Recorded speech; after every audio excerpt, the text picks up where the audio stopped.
दोस्तों, Ambika short hand classes में आप सबका हार्दिक स्वागत है। आज मैं आप लोगों के लिए 140 शब्द प्रति मिनट डिक्टेशन लेकर आया हूं। वीडियो पसंद आए तो चैनल को लाइक, शेयर एंड सब्सक्राइब करें। साथ ही बेल आइकन को प्रेस करना ना भूलें।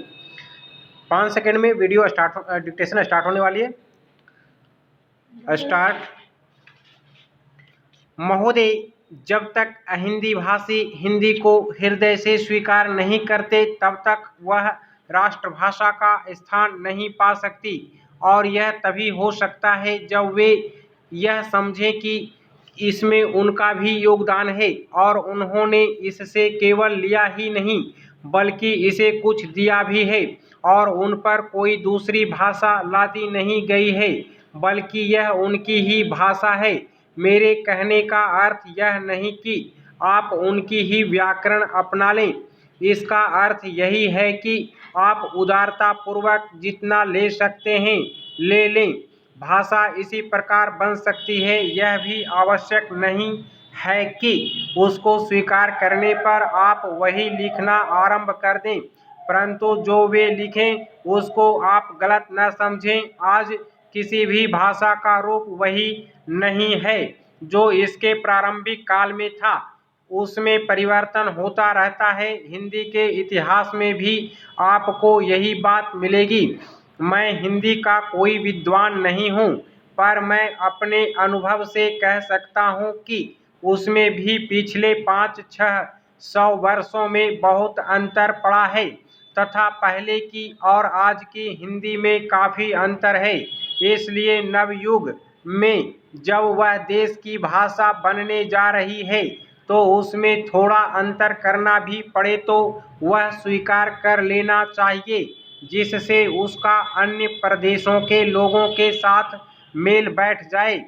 कई अहिंदी भाषी लोगों ने भी हिंदी की काफ़ी सेवा की है।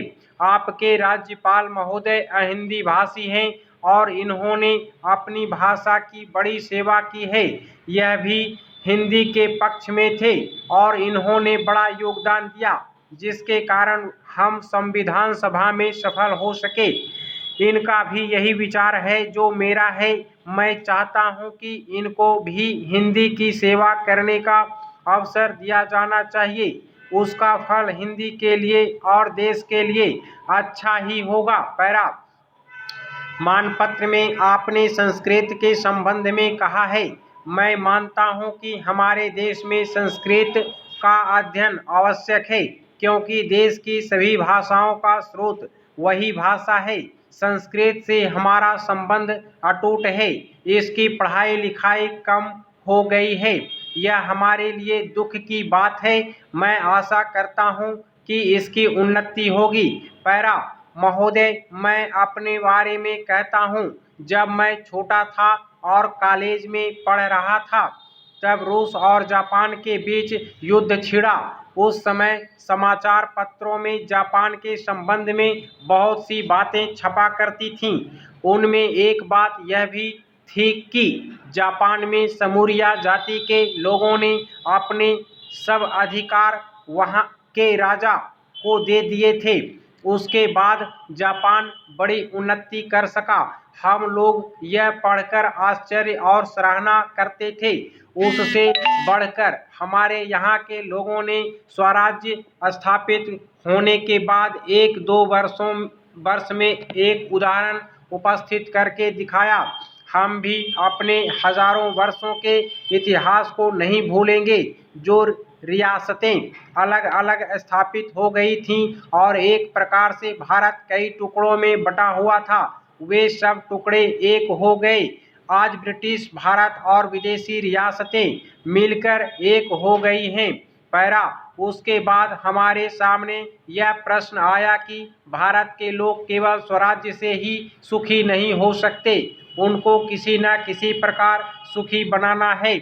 इस संबंध में सरकार ने अपनी ओर से प्रायः सभी राज्यों में जमींदारी और जागीरदारी उन्मूलन के कानून उपस्थित किए और वे कानून पास हुए।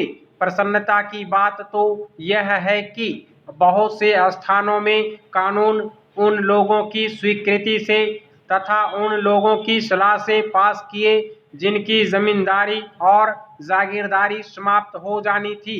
यह भी देश प्रेम का उदाहरण है। उन लोगों ने अपनी संपत्ति का त्याग इसलिए किया कि उससे सारे देश को लाभ पहुँचे। वह काम भी लगभग पूरा हो गया और पूरा होता जा रहा है। हमारे सामने मार्ग प्रशस्त है और हमें इस पर चलने की शक्ति चाहिए। पैरा हम में परस्पर कभी कभी इस प्रकार की संकुचित धार्मिक अथवा सामाजिक भावना देखने में आती है। स्टॉप।